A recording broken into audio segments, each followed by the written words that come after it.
Bueno, muy bien. Buenas tardes a todos. Les damos la bienvenida a esta última charla de este tríptico de jornadas de reumatología infantil de la región del noreste argentino. Eh, Vamos en primer lugar a agradecer a las filiales de la Sociedad Argentina de Reumatología y de Pediatría, tanto de Formosa, de Chaco, de Corrientes y de Misiones, que colaboraron con la difusión y con el armado.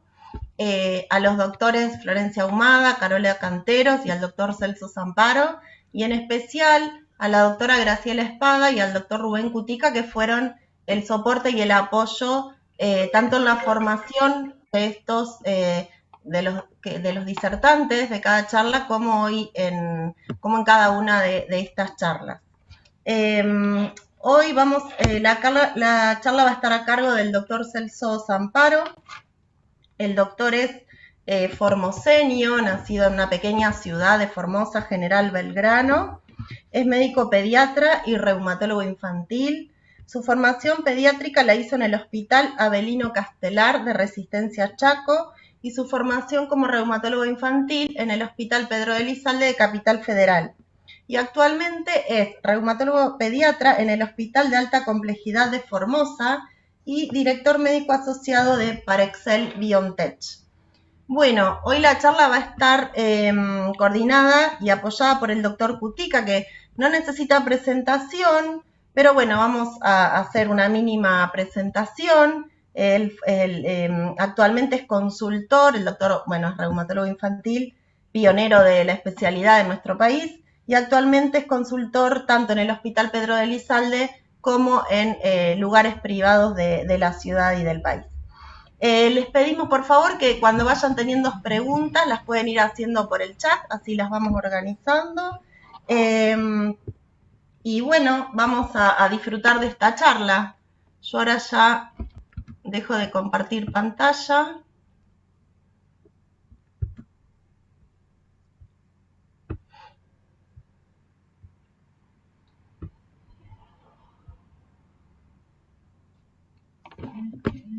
Hola, ¿sí me escuchan?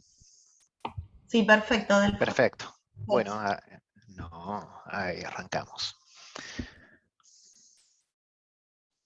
Bueno, yo me voy a referir a lo que es el diagnóstico de situación de la especialidad de reumatología pediátrica en la provincia de Formosa. El lugar físico donde yo presto servicios es el Hospital de Alta Complejidad Presidente Juan Domingo Perón. En ese hospital, además, hay dos reumatólogos de adultos, que son el doctor Eber Figueredo, el doctor Emilio Benavente, y además, bueno, voy a nombrar a la doctora Catalina Gómez, que si bien no pertenece al hospital, pertenece a otro hospital, y ya después con el correr de la charla les explico por qué la nombramos a ella. Este es el hospital, es un hospital enorme, la verdad que es un hospital relativamente bueno, no tiene más allá de los 15 años, nuevo, perdón, no tiene más allá de los 15 años, es un hospital que es de alta complejidad, tiene este sinnúmero de servicios, de prestaciones, dentro de las que se encuentra pediatría. El servicio de pediatría cuenta con una unidad de internación pediátrica, con una unidad de cuidados intermedios pediátricos, una unidad de cuidados intensivos pediátricos. Además, cuenta con especialidades pediátricas. La verdad, prácticamente tenemos todas las especialidades, comenzando por nefrología, neurología, gastroenterología, cardio, dermatoneumonología. Terapia física, aunque podemos decir que quizás nos esté faltando un personal entrenado en patología reumática pediátrica actualmente, pero bueno, hay un excelente servicio de terapia física que hace el soporte para nuestros pacientes. Después tenemos también salud mental, que cuenta con psicólogo, pediatra, y un excelente servicio de diagnóstico por imágenes, que incluimos también la posibilidad de realizar Eco-Power Doppler, que esto lo realiza en forma personal el doctor Figueredo, que es el reumatólogo de adultos. En el hospital se tratan niños desde un mes de vida hasta los 14 años y 11 meses.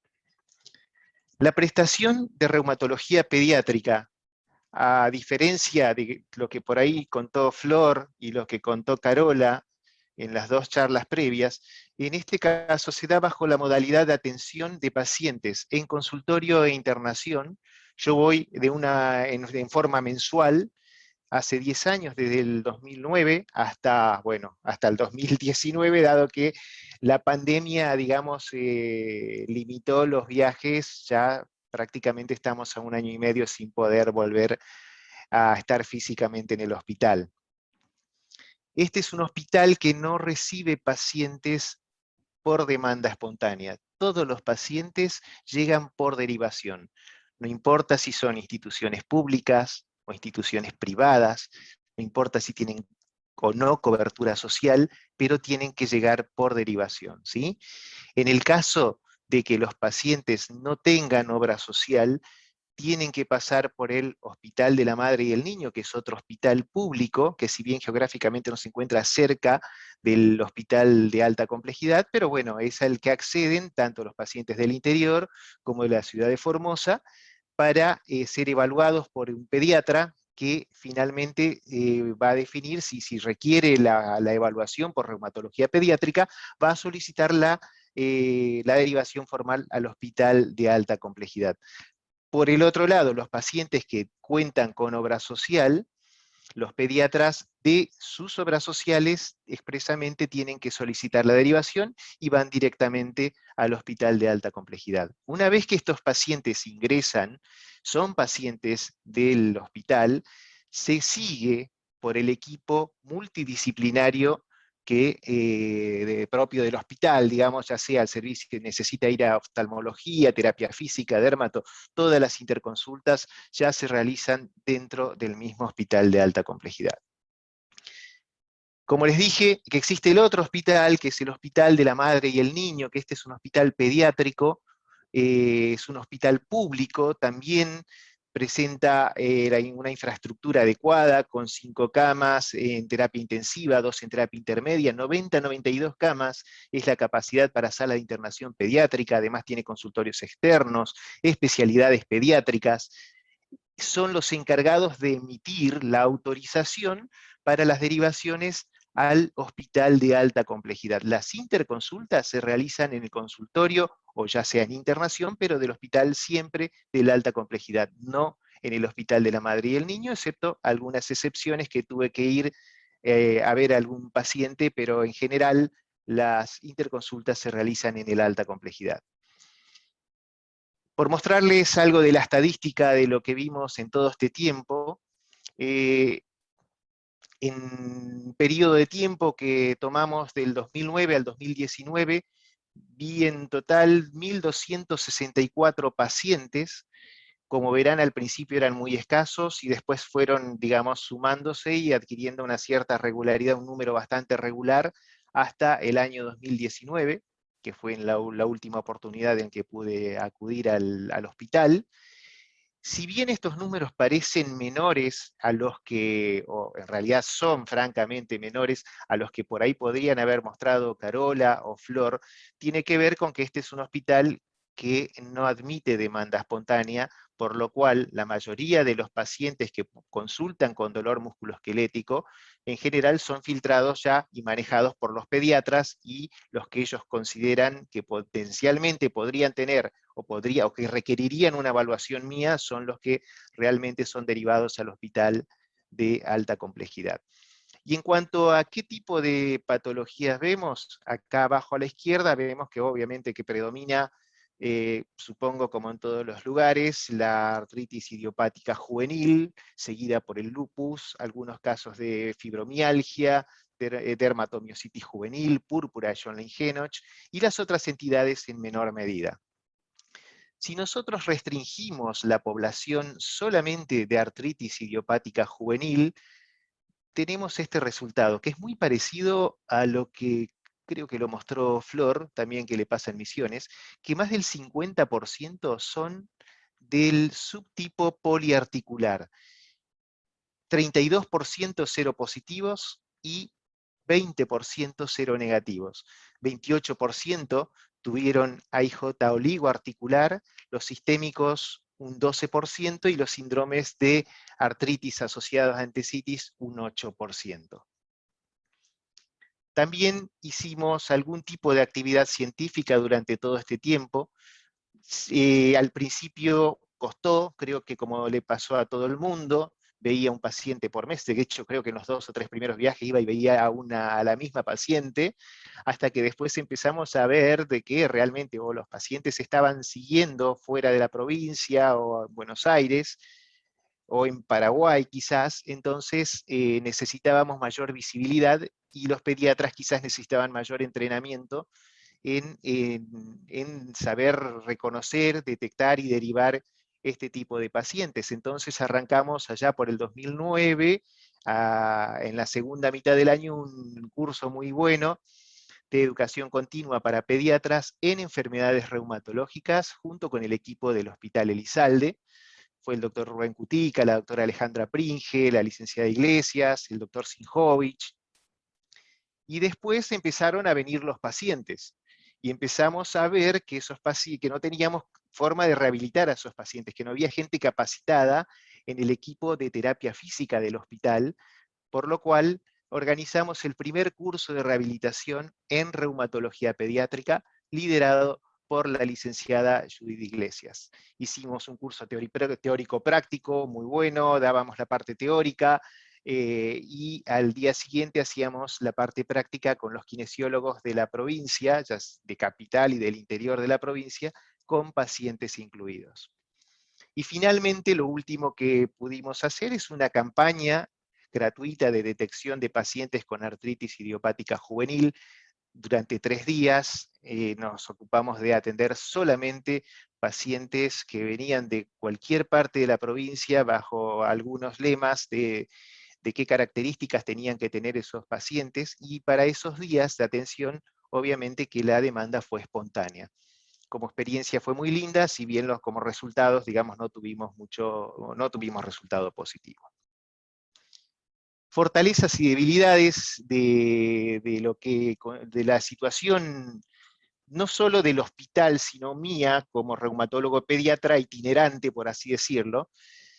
En verde puse las fortalezas, que yo creo que estuvo muy bueno esto de la formación continua de pediatras y médicos generalistas para fomentar la sospecha, el reconocimiento de las enfermedades reumáticas en los niños, la prestación nueva que permitió, digamos, a los pacientes, a los niños de la provincia, un abordaje y diagnóstico y terapéutico precoz, que aún no es óptimo, pero avanzamos bastante. Y el trabajo muy rescatable, el trabajo en equipo con el equipo, valga la redundancia, de pediatría clínica, tanto del hospital de alta complejidad como el equipo pediátrico del Hospital de la Madre y el Niño. Y tengo también que resaltar y agradecer a los reumatólogos de adultos, sobre todo al doctor Eber Figueredo, que es quien realiza las ecografías Power Doppler a mis pacientes, que es quien en determinada oportunidad tuvo que ir al hospital a definir algún paciente crítico, que teníamos que determinar alguna conducta crítica, digamos, y a veces cuando necesitaba esa visión reumatológica, bueno, fue él, y consensuábamos la conducta. Así que agradecido por eso, y también a la doctora Catalina Gómez, por eso le hablaba de ella al principio, que si bien no es del hospital de alta complejidad, ella está en otro hospital, que es un hospital central, público, que queda cerca del Hospital de la Madre y el Niño. Entonces, cuando los pacientes están internados en el Hospital de la Madre y el Niño, y los residentes necesitan que yo los vea a los pacientes, ellos me presentan, me mandan datos, fotos, resumen de historia clínica, etcétera. Pero bueno, a ver, la habilidad de palpar una articulación, ver si es sinovitis, si no es sinovitis, una lesión eritematosa con base nodular, que no sabemos si sí, si no, bueno, eso va la doctora Catalina Gómez y amablemente lo hace. Así que agradecido también a ella. Y bueno, lo que yo veo como dificultades, como debilidades, y la verdad que qué es lo que conlleva esto de la distancia, de la cosa itinerante, que con las dificultades que tenemos en este país para hacer las cosas a distancia, cuestiones de logística, no solo para mí como médico, sino también para el paciente. El acceso o continuidad de los tratamientos biológicos, yo creo que esto no hay mucha diferencia con los otros centros. Lo que les decía hoy, falta de terapista físico entrenado en reumatología pediátrica, que es algo pendiente para plantear un nuevo entrenamiento, un nuevo curso como el que hicimos aquella vez con Judith. La limitación para participación en actividades de investigación clínica y o científica, el no poder hacer el seguimiento estricto de cerca de los pacientes, al no estar localizado ya, dificulta. Y, por último, la transición de pacientes al reumatólogo de adultos, que es la tarea pendiente que tenemos con el doctor Eber Figueredo. Así que, y con la doctora Catalina Gómez también, así que esto tenemos que plantearlo a corto plazo, ni bien podamos. Y bueno, el agradecimiento es el equipo del Hospital de Alta Complejidad. Algunos siguen estando, algunos se han ido buscando nuevos horizontes, pero bueno, agradecido a todos ellos. Si alguien tiene alguna pregunta o necesita alguna aclaración con respecto a esto.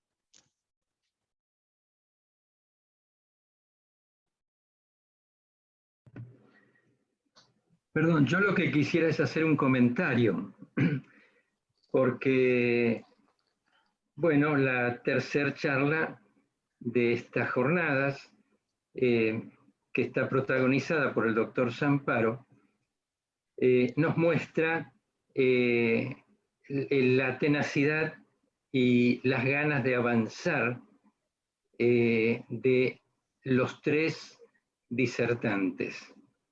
Florencia, Carola, Celso, los tres demuestran una gran fortaleza y ganas de avanzar en lo que están haciendo y de hacer que la reumatología...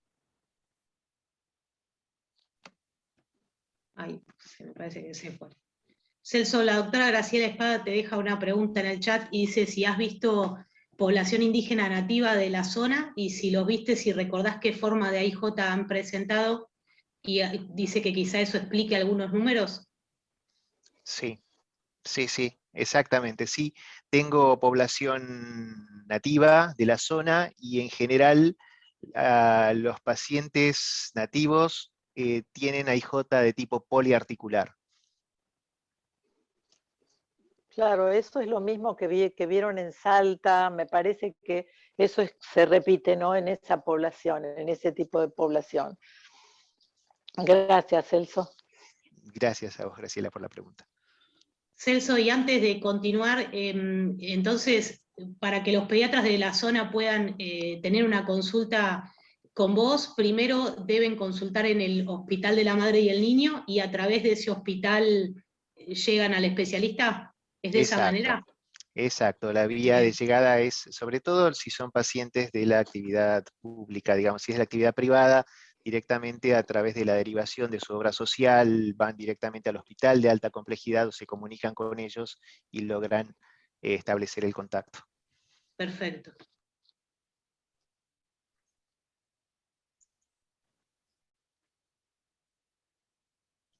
Bueno, si les parece, continuamos. Bueno, vamos a hablar ahora de enfermedad de Kawasaki. Es una vasculitis sistémica de arterias de pequeño y mediano calibre, es la causa más común de cardiopatía adquirida en niños. Sepan que afecta a niños de entre 3 meses y 5 años de edad, con mayor frecuencia entre 18 y 24 meses, de todas las etnias, si bien prevalece en la etnia oriental o asiática. El motivo de, cómo se genera este síndrome es a partir de una disregulación de la respuesta inmune en niños que están genéticamente o que podrían estar genéticamente predispuestos, y esto está desencadenado o gatillado por un agente infeccioso. Hoy por hoy sabemos que existe una significativa sobreproducción de moléculas, moléculas proinflamatorias, llamadas citoquinas, incluyendo la interleuquina 1, interleuquina 8 e interleuquina 6. El diagnóstico de la enfermedad es básicamente clínica. Tiene una fase aguda que dura aproximadamente 10 días, donde la fiebre es el signo cardinal que se presenta en el 100% de los pacientes, que para que tenga validez como criterio de definición, necesitamos que tenga 5 días de duración. Aparte, se acompaña de signos y síntomas característicos como cambios en las extremidades, un edema indurado de manos y pies, eritema de palmas y plantas, dolor a la palpación o a la movilización de las extremidades, exantema o rash polimorfo, que es máculo-papular, difusa inespecífica, es lo más común. Si bien sabemos que el Kawasaki se puede presentar pues la presentación es muy variable, puede ser un urticariforme, un rash escarlatiniforme, purpúrico, eritrodérmico, son menos frecuentes, pero con cualquiera de esas variedades de presentación se puede dar. Es muy frecuente la afectación ocular en forma de conjuntivitis bilateral sin secreción, o sea, no purulenta. En un 90-95% se presenta la afectación ocular, cambios en la mucosa oral, adenopatía cervical, que quizás es lo que menos comúnmente se ve en la mitad de los pacientes, un poquito más. En general es un ganglio único que mide más de 1,5 centímetros, unilateral de consistencia firme, que se ubica en la región cervical anterior. Hay otros hallazgos clínicos que son menos frecuentes, como la artritis en un 30%, uretritis y piuria en un 60%, signos y síntomas neurológicos como irritabilidad, somnolencia, meningitis aséptica en un 30%, síntomas gastrointestinales, que no son muy frecuentes, pero pueden tener dolor abdominal, diarrea, vómitos, o hidrovesicular, que es un hallazgo ecográfico, y eritema e induración de la cicatriz de BCG, que esto se da más en los chicos que tengan más cercana la aplicación de la vacuna, o sea, es más frecuente en los pacientes de 6 a 12 meses. Para los que nunca vieron, no se van a olvidar más las fotos, las características, inflamación de las mucosas, ven los labios agrietados, fisurados, con la base hasta incluso sangrante, lengua en fresa, el rash, que es polimorfo, que puede adoptar cualquiera de las variedades que les dije, la característica inyección conjuntival sin secreción, el eritema indurado de la cicatriz de BCG, como ven un paciente pequeño, y en este paciente podemos ver la adenopatía cervical, que como les dije es única, en general es lateral anterior. Luego pasamos a una fase aguda, que en esa fase, subaguda, en la cual esos signos y síntomas previos que aparecieron durante la fase aguda se van como disipando, se va aclarando el rash, puede ser que también la fiebre, va mejorando la fiebre y van desapareciendo los ganglios.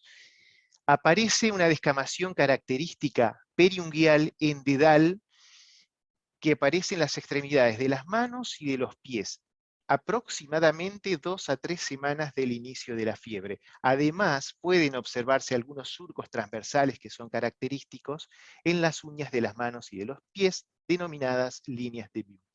En esta fase es muy característica la aparición de un dato de laboratorio. Hasta ahora hablamos todo de clínica, nada de laboratorio, que es la trombocitosis. En la fase aguda las plaquetas pueden llegar a estar normales o ligeramente aumentadas, pero ya en esta fase subaguda las plaquetas aumentan en forma exponencial. El diagnóstico es básicamente clínico. Esos signos y síntomas que les mostré son los que caracterizan a la enfermedad. El laboratorio nos sirve para aportar algunos datos. En general, lo que podemos llegar a ver es leucocitosis con neutrofilia, los reactantes de fase aguda como PCR y eritrosedimentación están acelerados, la trombocitosis muy característica, como les dije recién, pero en la segunda semana recién, alcanzando un valor máximo durante la tercera semana. Estos pacientes comúnmente presentan ligera movilización de las transaminasas, puede haber alteraciones también en la bilirrubina y en la gamma GT. Otros exámenes complementarios son el electrocardiograma, que en el electro se pueden llegar a observar, depende de qué tipo de compromiso cardíaco tenga el paciente, van a ser las alteraciones que podemos llegar a determinar en el electrocardiograma. Y tenemos el ecocardiograma, que es un método sensible, específico, y es el más seguro para la detección de dilataciones en las arterias coronarias y otras complicaciones cardíacas. Algo muy importante, no debe retrasarse la administración de gamma globulina, de la gamma globulina endovenosa, que es el tratamiento para esta enfermedad, si no contamos con el ecocardiograma, ¿sí? El compromiso cardiovascular es por ahí lo más importante, que hay que ver, controlar, porque es lo que va a determinar la mayor o menor gravedad que va a tener este cuadro en este tipo de pacientes. En general, clínicamente se puede evidenciar con taquicardia sinusal, precordio activo, si el paciente tiene una miocarditis, ritmo de galope y soplo regurgitativo de insuficiencia mitral. Lo más frecuente es la dilatación de las arterias, o sea, anormalidades coronarias, que pueden ser dilatación o aneurismas. Es una complicación que aparece entre el 26 y el 40%, que lo importante en esto es que con tratamiento adecuado y oportuno logramos reducir esta frecuencia a un 3 a un 6%. Volvamos a lo último que le dije de no retrasar la infusión de gamma globulina si no tenemos ecocardiograma. La gamma globulina hay que dársela en tiempo y forma, porque justamente lo que evitamos es la alteración de las arterias coronarias. Otra alteración menos frecuente es el shock por disfunción ventricular grave, infarto agudo de miocardio, es muy poco frecuente, 0.4%, y la pericarditis sí es un poco más frecuente, hasta un 18%. Luego existen maneras de mediciones ecocardiográficas para clasificar el grado de dilatación coronaria, que bueno, podemos decir que son pequeños cuando miden menos de 5 milímetros, de 5 a 8 son medianos, y los mayores a 8 milímetros son los aneurismas gigantes. Las dilataciones segmentarias se miden con un puntaje denominado Z-score o puntaje Z, que aquellos que son mayores o iguales a 2.5, a partir de ese es el punto de corte a partir del cual se considera dilatación coronaria. Perdón, olvidé mostrarles, acá tenemos una imagen de angiográficas donde se ven los aneurismas característicos. En esto hay 3 aneurismas. Acá tenemos otro ecocardiograma donde se ve un aneurisma a nivel de la coronaria izquierda. Acá vemos otro aneurisma que tiene un trombo intramural. En este caso vemos una angiografía en la cual se pueden observar aneurismas que están localizados fuera de lo que es el contexto cardíaco. Entonces vemos que hay vasos periféricos que también pueden tener aneurismas. Y ahí que el control posterior de estos pacientes, el examen físico completo, porque estos aneurismas se pueden ver, se pueden palpar, entonces, no son muy común, no comúnmente aparecen en esa fase aguda, sino que aparecen más a partir de la fase subaguda en adelante. Entonces siempre en los controles de estos pacientes que quizás ya no tienen fiebre, ya no están febriles, están en mejor estado general, siempre hacer el examen cardiovascular completo. Para contarles las formas clásicas, tenemos 2 formas características de afección de la enfermedad de Kawasaki. Tenemos el Kawasaki clásico por un lado, que es un poquito el cuadro que yo les conté. Tenemos fiebre como signo cardinal, que dura 5 días al menos, y al menos necesitamos 4 de las 5 características clínicas principales que les mostré en las fotos. Esas manifestaciones clínicas no necesitan estar presentes en forma simultánea. El 80% de los casos ocurren en menores de 5 años y de esos el 50% en menores de 2 años. Existen cuadros que no son tan característicos, tan clásicos, que no tienen todas las manifestaciones clínicas como el caso anterior, ¿sí? Por eso se denominan incompletos. Es más común en pacientes pequeños, menores de 6 meses, El diagnóstico en general es más difícil y tardío porque hay que hacer diagnóstico diferencial y no tenemos los 5 signos característicos. Entonces, en esos pacientes que tengan fiebre por más de 5 días, que tengan al menos 2 o 3 criterios, nada más de los criterios clásicos, y no hay una explicación, hemos hecho el diagnóstico diferencial y hemos descartado otras posibilidades, la analítica, o sea, hacer un análisis de sangre y ver qué pasa con los reactantes de fase aguda, nos puede servir como algoritmo diagnóstico para ver cómo seguimos avanzando en este paciente.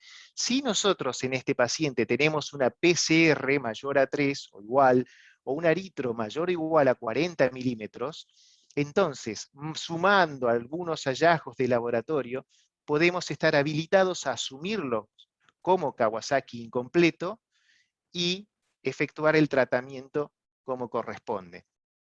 Ahora, la presencia de compromiso coronario por ecocardiograma puede confirmar el diagnóstico de enfermedad de Kawasaki en estos casos dudosos, ¿sí? Y no necesitamos todas estas variables de laboratorio, ¿sí?, que nos ayudarían a tomar la decisión. Si solamente tenemos la presencia del ecocardiograma patológico que nos determine que el paciente tiene aneurismas coronarios, vamos y tratamos con gamma globulina.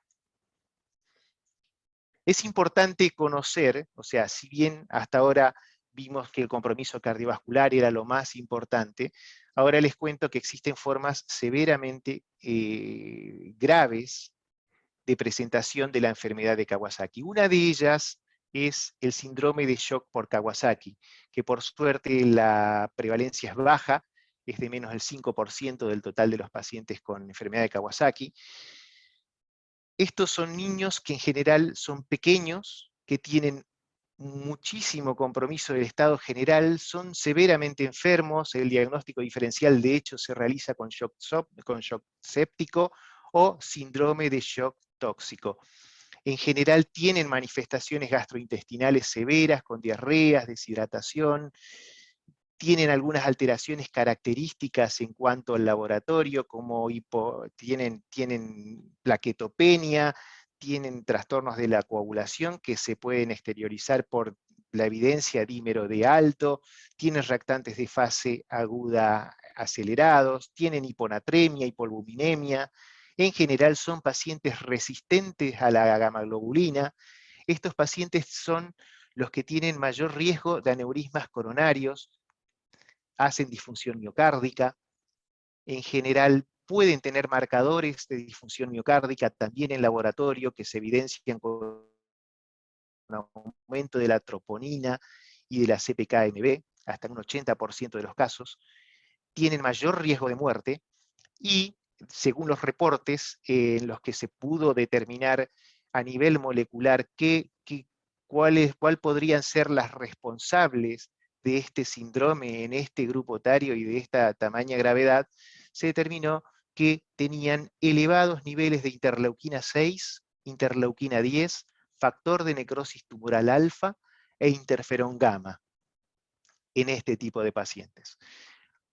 Dije que era una de las formas severas el síndrome de shock por Kawasaki. Otra de las formas severas que hay que estar alertas es la enfermedad Kawasaki complicada con esta entidad que se llama síndrome de activación macrofágica. El síndrome de activación macrofágica es una complicación potencialmente mortal de algunas enfermedades reumáticas y otras que son más bien del contexto hemato-oncológico. Hay signos y síntomas cardinales de SAM, le decimos, para no decir el nombre completo, lo vamos a poner el acrónimo de SAM, son la fiebre persistente, hepatoesplenomegalia, disfunción neurológica y manifestaciones hemorrágicas. O sea, es un cuadro mucho más severo de lo que le estuve mostrando hasta ahora, exceptuando lo del síndrome shock por Kawasaki. Característicamente en el laboratorio vamos a encontrar plaquetopenia, o sea, citopenias, puede haber anemia, leucopenia, pero lo más característico es la plaquetopenia, hiperferritininemia, hasta en un 95% de estos pacientes se ha encontrado elevación de ferritina, hipertrigliceridemia, enzimas hepáticas elevadas, LDH elevada, con otros resultados relevantes. Y sin tratamiento sabemos que el SAM puede provocar un fallo multiorgánico progresivo y la muerte, que si bien hay poco reporte aún, pero hasta ahora lo documentado de esta asociación entre Kawasaki y síndrome de activación macrofágica tiene una mortalidad alrededor del 13%. Entonces, ¿cuándo pensamos que nuestro paciente con enfermedad de Kawasaki pueda estar cursando con un síndrome de activación macrofágica? En aquellos pacientes febriles, persistentes, que son refractarios a la gamaglobulina y que tienen un compromiso neurológico progresivo con falla multiorgánica, se debe pensar en un síndrome de activación macrofágica acompañando el diagnóstico de enfermedad de Kawasaki.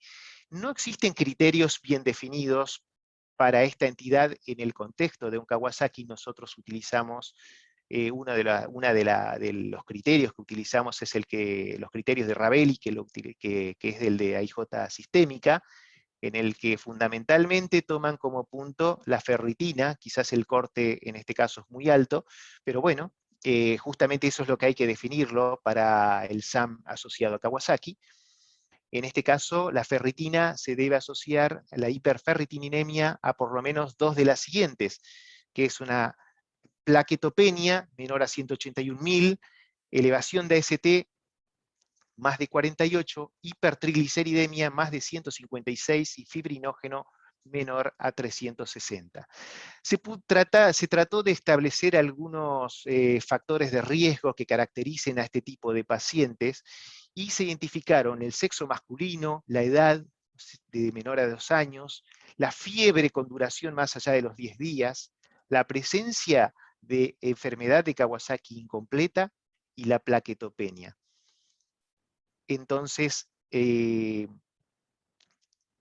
una forma de tamizar, de hacer un screening de este tipo de pacientes, lo que se sugiere es acostumbrar a pedir este panel en los pacientes con Kawasaki, sobre todo los febriles persistentes, este panel de SAM que contenga al menos ferritina, plaquetas seguramente lo vamos a tener, seguramente vamos a tener el hepatograma para ver la AST, pero pedir triglicéridos, pedir dímero D o fibrinógeno para evaluar la posibilidad de un SAM en el contexto de este paciente. Vamos a hablar del tratamiento. Ya spoileé un poquito al principio cuál era el tratamiento para enfermedad de Kawasaki. Es la gamma globulina endovenosa, 2 gramos kilo, durante 10 a 12 horas de infusión endovenosa entre los días 5 y 10 del inicio de la enfermedad. A estos pacientes se le indica también aspirinas, dosis altas de 80 a 100 miligramos kilo día por vía oral, cada 6 horas, entre los días 5 y 10 del inicio de la enfermedad, y la dosis se mantiene hasta 72 horas después de que el paciente ha dejado de hacer fiebre. Una vez que eso ocurre, bajamos la dosis de aspirinas a 3 a 5 miligramos kilo día, cada 24 horas durante al menos 6 a 8 semanas en pacientes que no tengan evidencia de compromiso coronario, y en presencia de aneurismas coronarios se mantiene la antiagregación hasta la resolución de los mismos. Existen pacientes que son resistentes o refractarios, llamémosle, a la administración de gamma-globulina endovenosa. ¿Sí? Son aquellos pacientes que persisten febriles, persisten con reactantes de fase aguda elevados, persisten con deterioro del estado general. En esos pacientes la conducta siguiente es una segunda dosis de gamma-globulina endovenosa a 2 gramos kilo, igual en la infusión que la primera vez. Opcionalmente, a la no respuesta, se pueden agregar esteroides, pulsos de metilprednisolona de 20 a 30 miligramos kilo endovenoso, o metilprednisolona 2 miligramos kilo día endovenoso. Y después, ante la no respuesta, esto vamos como escalando, digamos, vamos escalando las posibilidades terapéuticas, que en la no respuesta de la segunda dosis de gamma-globulina, la no respuesta de los esteroides, tenemos posibilidad de tratamiento biológico, como los anti-TNF, como el infliximab, o un bloqueador de interleuquinas, como es el tocilizumab. Y como última opción también tenemos a la ciclosporina, que es un inmunosupresor, que tenemos una alternativa para tratar estos pacientes. ¿Qué podemos concluir con todo esto? Que debe sospecharse enfermedad de Kawasaki en aquellos niños que presenten al menos 5 o más días de fiebre, siempre realizar el diagnóstico diferencial, descartar otras causas, iniciar el tratamiento con gamma globulina dentro de los 10 días de iniciada la fiebre, estar alertas ante la presentación de formas menos frecuentes y más severa, como les mostré en el síndrome de shock de Kawasaki y el síndrome de activación macrofágica como complicación de la enfermedad de Kawasaki. Y es necesario el desarrollo de criterios de clasificación para enfermedad de Kawasaki complicada por SAM en el marco quizás de un estudio colaborativo multinacional, que es como lo definen acá, que también es el doctor Ravelli y su equipo también en este artículo de The Journal of Rheumatology, él cree que está como subdiagnosticado este síndrome de activación macrofágica en los pacientes con enfermedad de Kawasaki, quizás porque no tengamos criterios diagnósticos definidos para ellos. Bueno, con eso terminamos la presentación de enfermedad de Kawasaki y vamos a pasar al síndrome inflamatorio multisistémico asociado a SARS-CoV-2 en niños y adolescentes. Este es un síndrome que aparece con la pandemia COVID-19, tiene acrónimos diferentes, los más comunes son PIMS, TIES o MIS-C, de acuerdo si vamos a la escuela de Reino Unido o a la norteamericana. Esta historia comienza allá por abril del 2020, cuando en Reino Unido se informa que hay un grupo de niños que presentan cuadros con shock hiperinflamatorio, con características muy similares a la enfermedad de Kawasaki y de ese síndrome de shock tóxico que yo les mostré.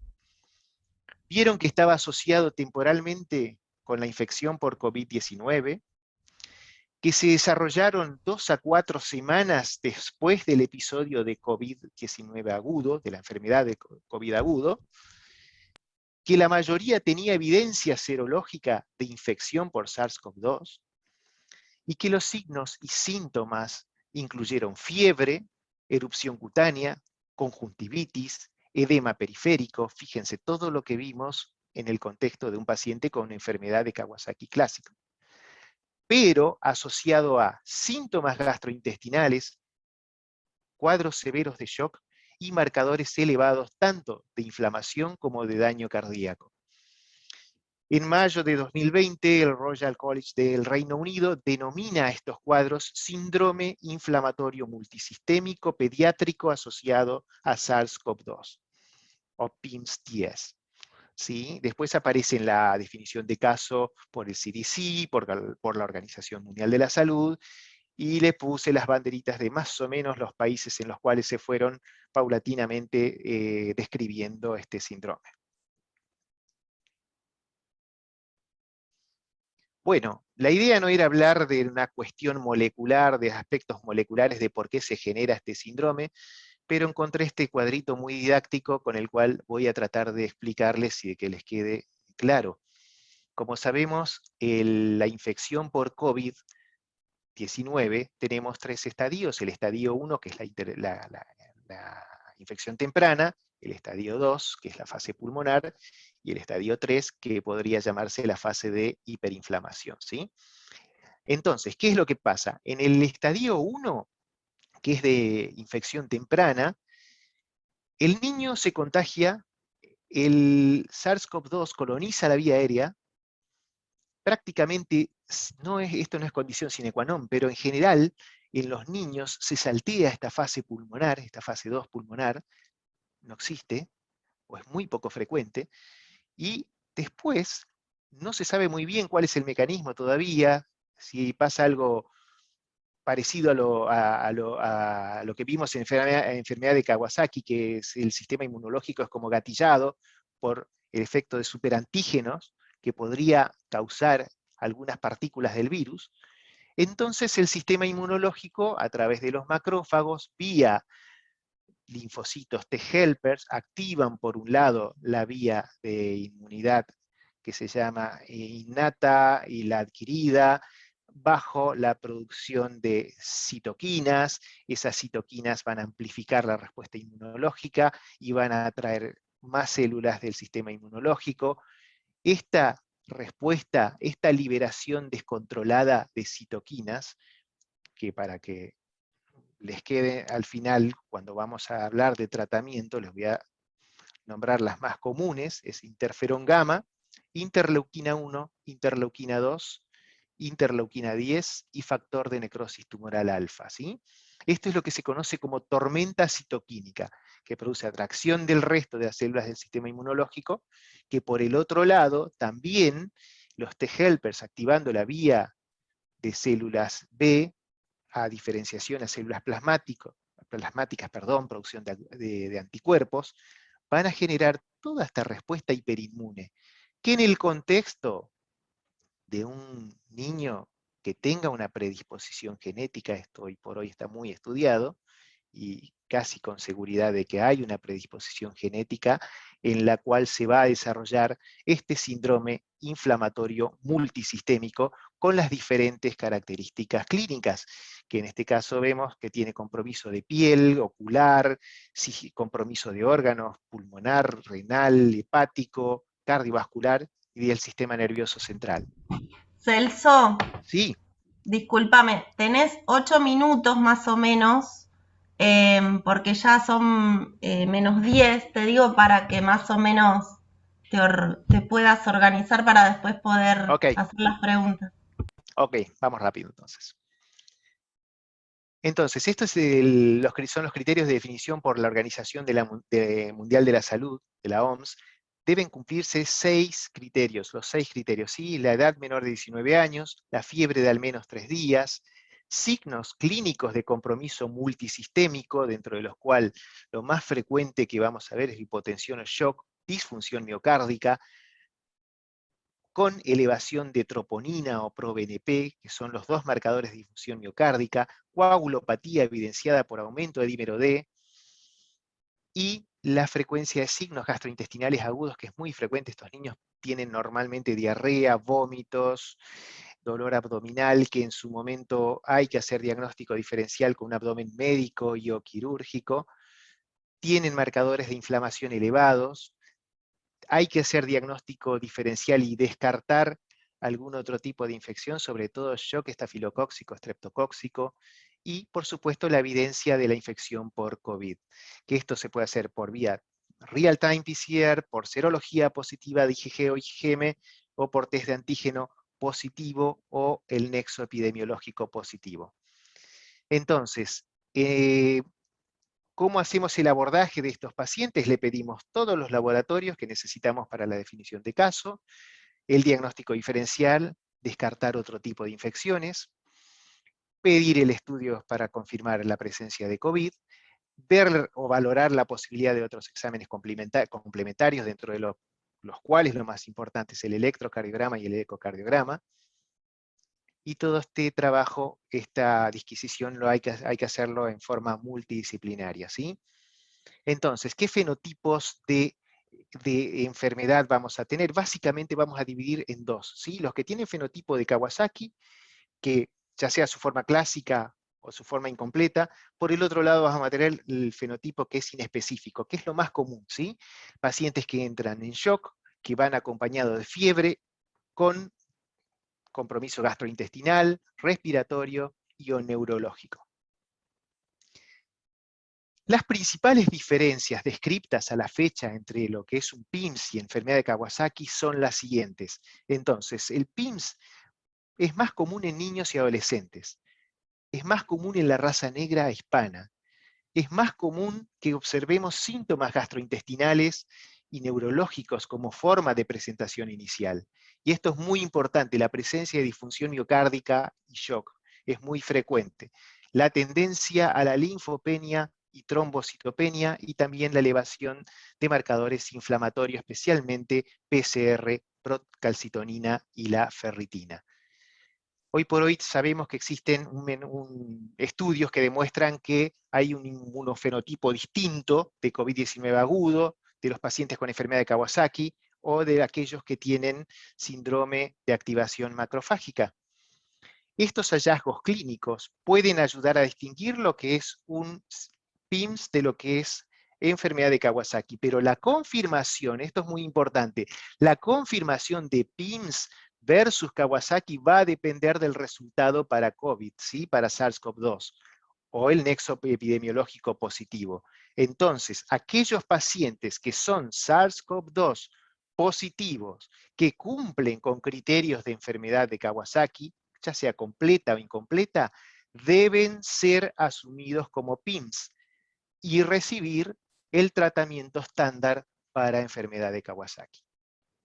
¿Sí? Estos son los casos notificados hasta la actualidad por el Ministerio de Salud. Tenemos 175 casos confirmados de PIMS, un caso fallecido.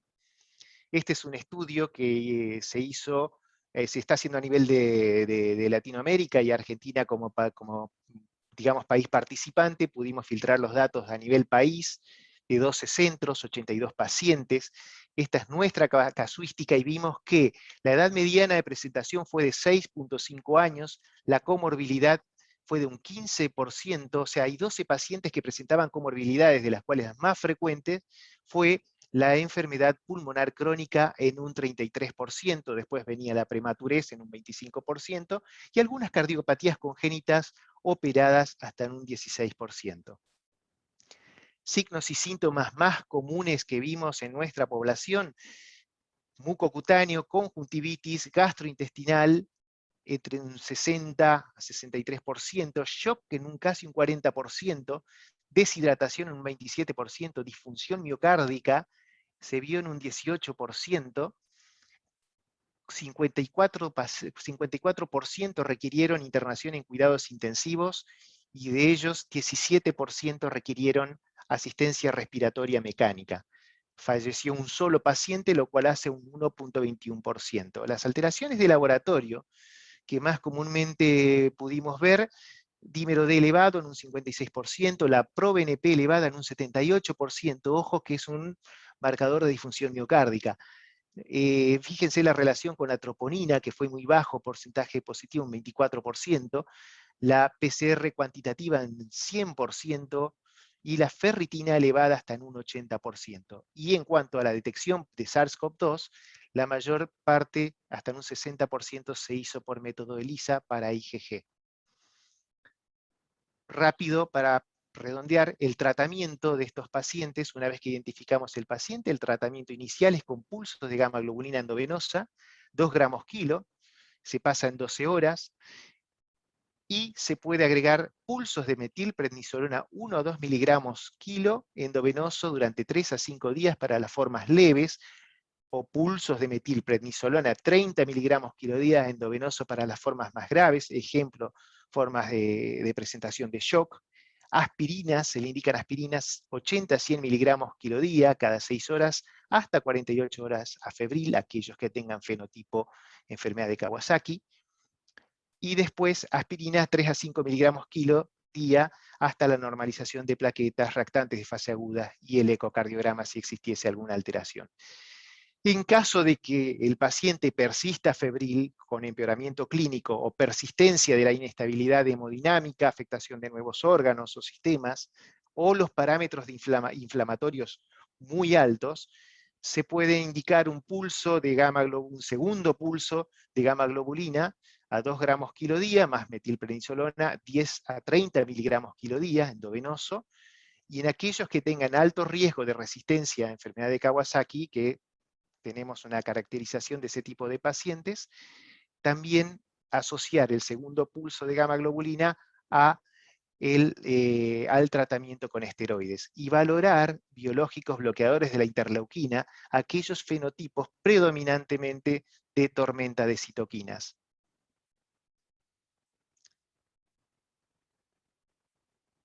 los 3 biológicos que están descritos y son los más usados en el PIMS. El tocilizumab es un bloqueador de interleuquina 6, el anakinra es un bloqueador de interleuquina 1, el infliximab es un anti-TNF-alfa. El que más usamos es el tocilizumab.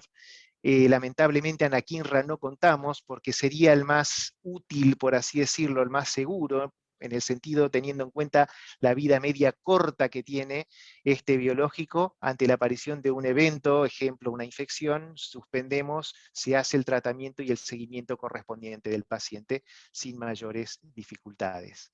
Como conclusión, necesitamos datos internacionales prospectivos que incluyan evaluación de factores genéticos, inmunológicos para la mayor comprensión de esta enfermedad. De hecho, ya hay estudios en los cuales se están publicando esos datos.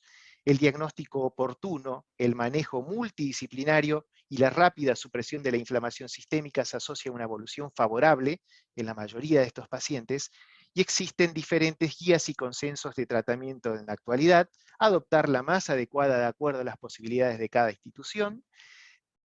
Y bueno, quedan pendientes los resultados de los ensayos clínicos para evaluar la eficacia y seguridad de determinados biológicos para la entidad. Y nos queda el mensaje final de si esta enfermedad, esta entidad de PIMS, que se gatilla por una infección y que genera un cuadro similar a Kawasaki, ya sea típico o no, si nos plantea el dilema de si la enfermedad de Kawasaki es una enfermedad como tal, o si es un síndrome que responde a otro tipo, en este caso, a una infección diferente. Nada más, este mismo dilema lo tienen el doctor Ravelli y el doctor Martini, en un artículo que después Rubén se va a extender un poquito más en este tema. Y bueno, agradecer al doctor Kawasaki que gracias a su legado, a la descripción suya de esta enfermedad que lleva su nombre, pudimos identificar rápido este síndrome inflamatorio multisistémico y hemos podido determinar que la rápida respuesta que tienen al tratamiento que usamos para Kawasaki para este mismo síndrome y la evolución clínica es muy buena, tenemos mortalidad muy baja y todo esto gracias al legado que nos dejó el doctor Kawasaki. Bueno, agradecimiento al cielo, estamos cumpliendo un año de su partida. Así que, bueno, muchas gracias, eso es todo, y estoy abierto a preguntas.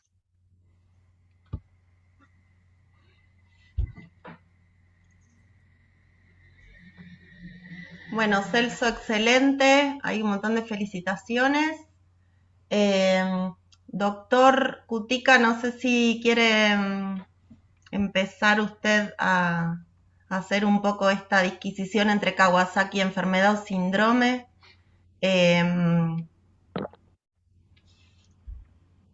Está muteado, no sé si lo pueden desmutear. Y ya está.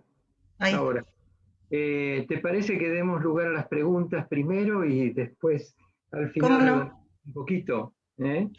Sí, una de las preguntas dice si el Kawasaki siempre tiene compromiso cardiológico.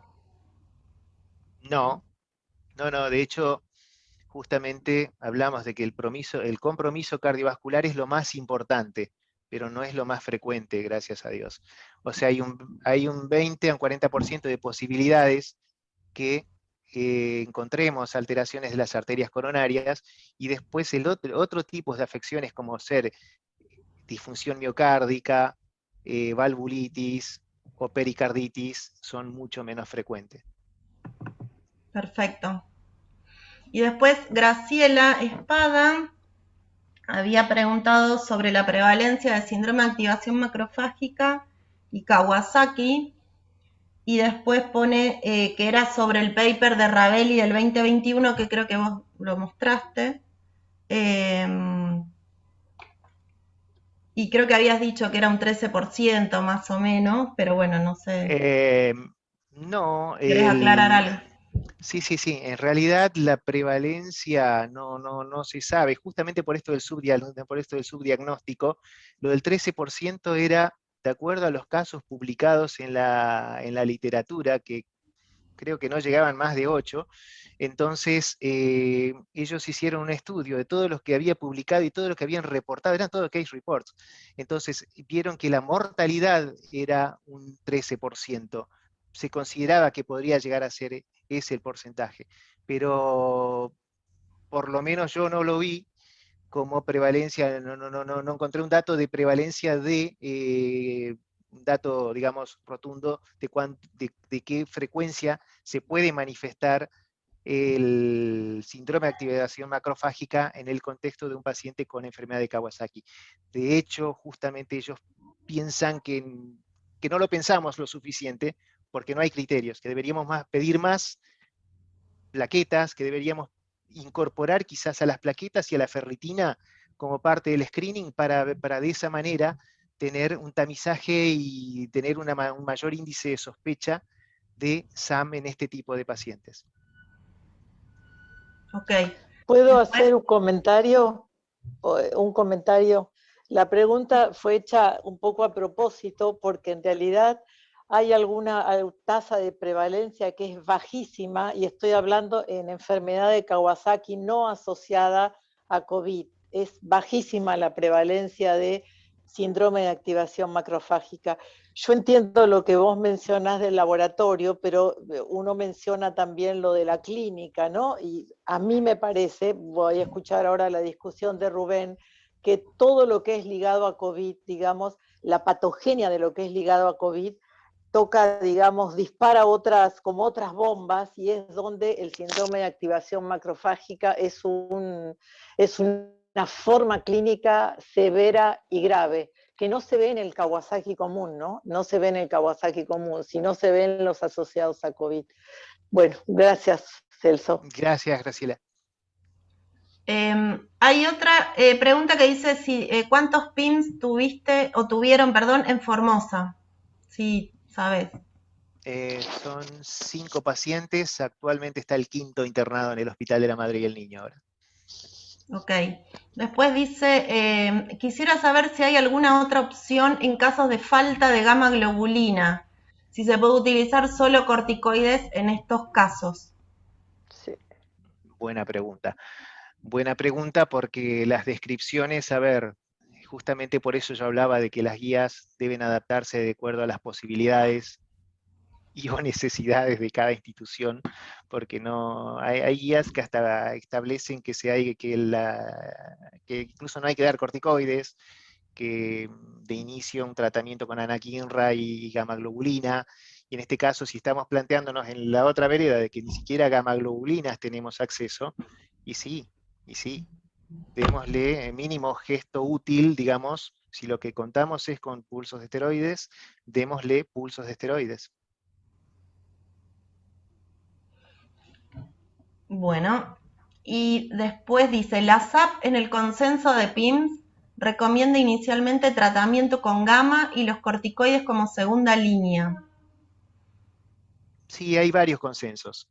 Hay muchos consensos y hay muchos trabajos hechos actualmente con eso. De hecho, hay trabajos que hablan de que el tratamiento inicial conjunto con gamma globulina y pulsos de esteroides fue más eficaz, sobre todo para la sobrevida y para todo lo que engloba lo que es la disfunción miocárdica, la mejora de la disfunción miocárdica, que fue mucho más efectivo, que fue más eficaz la combinación de esteroides con gamma globulina que aquellos que recibieron gamma globulina solo.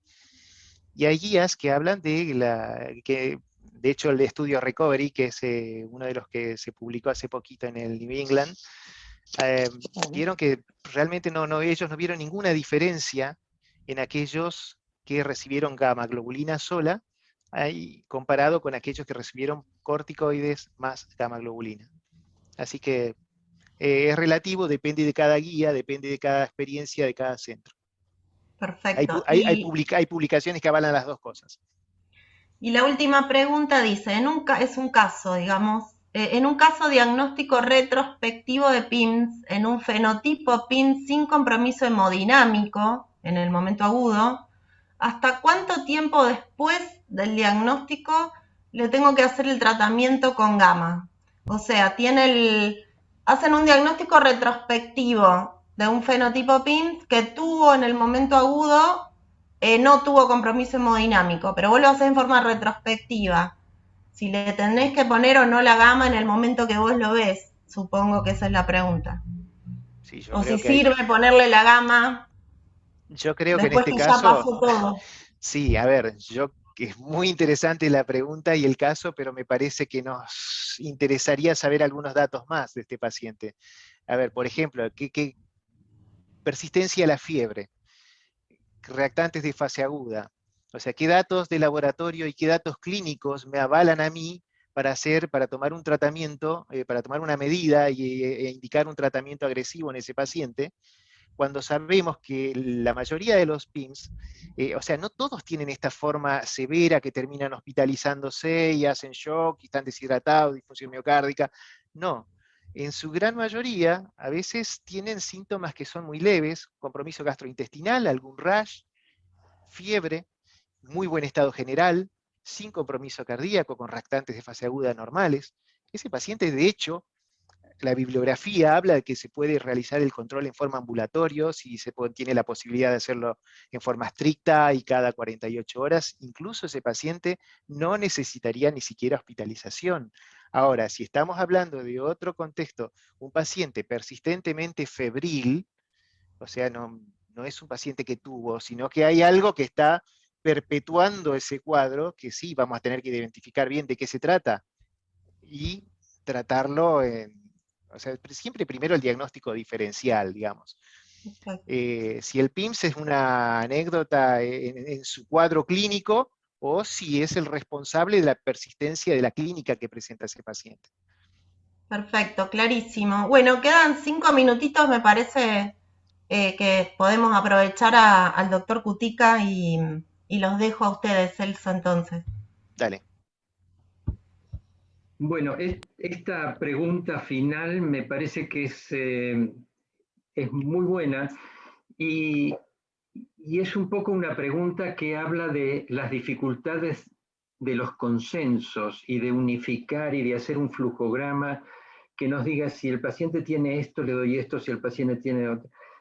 Bueno, en el año 2017, el doctor Kawasaki, cuando estaba en los 95 años de vida, lo invitan a una charla en Tokio y una de las frases que él dijo en esa charla es: los médicos hoy se olvidan de observar y actuar en consecuencia. Y eso me parece que es muy importante. O sea, tenemos que observar. Y bueno, como decía Celso recién, si uno tiene fenotipo PIMS que pasó hace 15 días, pero tiene eritro normal, PCR normal, no tiene en ese momento un compromiso cardíaco, bueno, ya pasó, no le voy a dar gamma globulina. Pero si el paciente sigue con fiebre, sigue con eritro alta, PCR alta, ferritina, en fin, todos los signos de actividad del PIMS, le voy a dar gamma globulina. Entonces, observemos al paciente y de acuerdo a eso actuemos. Y la otra cosa que me parece interesante es, cuando uno revisa la historia desde que Kawasaki describe lo que él llamó síndrome, él no llamó enfermedad, él llamó síndrome linfomucocutáneo. Después de esa descripción clásica, al tiempo empiezan a aparecer cuadros un poco menos característicos, menos específicos, y entonces se empieza a describir el Kawasaki atípico o incompleto. Después se empiezan a ver formas más graves, y ahí aparece el shock asociado a Kawasaki, y aparece el síndrome de activación macrofágica asociado a Kawasaki, antes de la pandemia COVID-19. Entonces, yo creo que si un paciente tiene signos o síntomas de Kawasaki y tiene una demostración de COVID positivo y lo trato como Kawasaki, y es un Kawasaki. Es como que yo veo un animal y digo, tiene 4 patas, una cola y ladra. Y uno me va a decir, ¿y eso es un perro? Y sí, eso es un perro, esto es un Kawasaki. Yo creo que hay un gran espectro dentro de la enfermedad de Kawasaki que va desde lo típico Kawasaki hasta los fenotipos PIMS. Y eso fue demostrado por la pandemia. En 2 años tenemos tantos casos, a lo mejor, como en los 50 anteriores desde que Kawasaki describió el síndrome. Y entonces yo creo que si partimos del Kawasaki típico y vamos hasta el PIMS, vamos a tener todo un espectro. Y ese espectro es un síndrome, no es una enfermedad. Entonces, yo creo que al Kawasaki tenemos que llamarlo síndrome de Kawasaki, y que en ese gran espectro vamos a encontrar el PIMS, y que observando al paciente que tiene fiebre alta, que tiene compromiso pulmonar, que tiene compromiso gastrointestinal, ferritina muy elevada, reactantes de fase aguda muy elevados, yo lo defino como PIMS porque es multisistémico. Pero también hay Kawasakis pequeñitos, chicos de un año menos, que tienen compromisos multisistémicos. Y tenemos el PIMS que desarrolla neurismas coronarios, y tenemos el Kawasaki pequeñito que no desarrolla neurismas coronarios y tiene también un compromiso sistémico. Entonces, esto es algo que es muy interesante y que la pandemia lo ha demostrado, y que la pandemia nos ha demostrado que la enfermedad de Kawasaki, o el PIMS, como uno quiera llamar en un determinado momento, de acuerdo al paciente, es un síndrome postinfeccioso. En este momento, por COVID. Antes, cuando no teníamos el COVID, otros coronavirus se han demostrado como agentes desencadenantes de Kawasaki. Y otros gérmenes que por ahí actúan como superantígenos desencadenan un Kawasaki. Y todo eso fue antes de la pandemia. Y ahora en la pandemia lo podemos asociar al Kawasaki. Entonces decimos, bueno, esto es un síndrome postinfeccioso. En este momento, en este contexto, secundario a la enfermedad al COVID-19. Yo creo que, bueno, eso es lo que yo quería redondear un poquito, porque en una de los comentarios de Celso dice, bueno, si el caso tiene características de Kawasaki y tiene una demostración de COVID, lo llamo PIMS y lo trato como Kawasaki.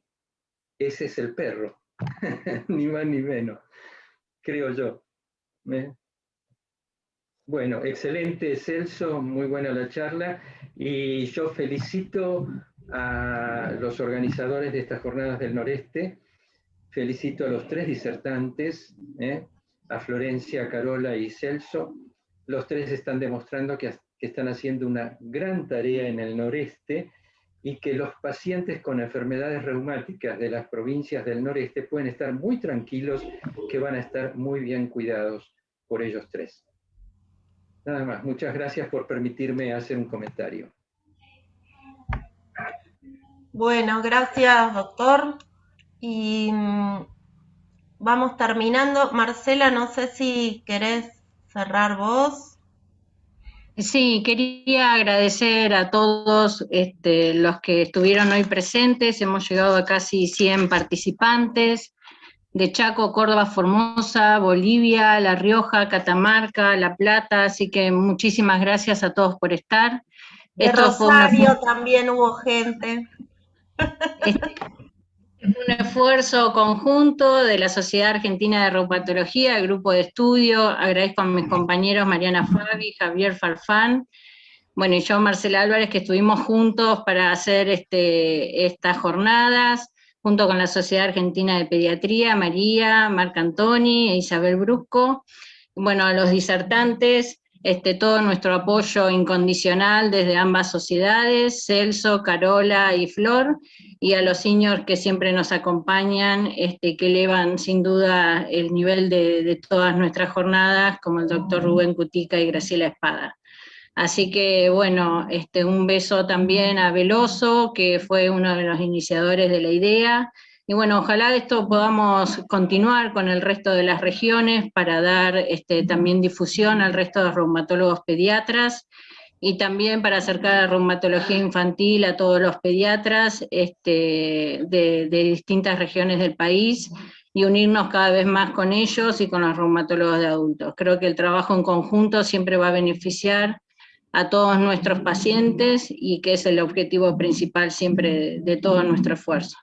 Así que bueno, muchísimas gracias a todos por estar hoy y bueno, ojalá esto se repita en otras jornadas, ¿sí? Así que bueno, un abrazo. Muchas gracias. Gracias a Roberto de Sistemas también, que nos ha acompañado estos 3 días y felicitaciones a todos. Un aplauso grande. Gracias. Gracias, felicitaciones. Gracias. Gracias a todos.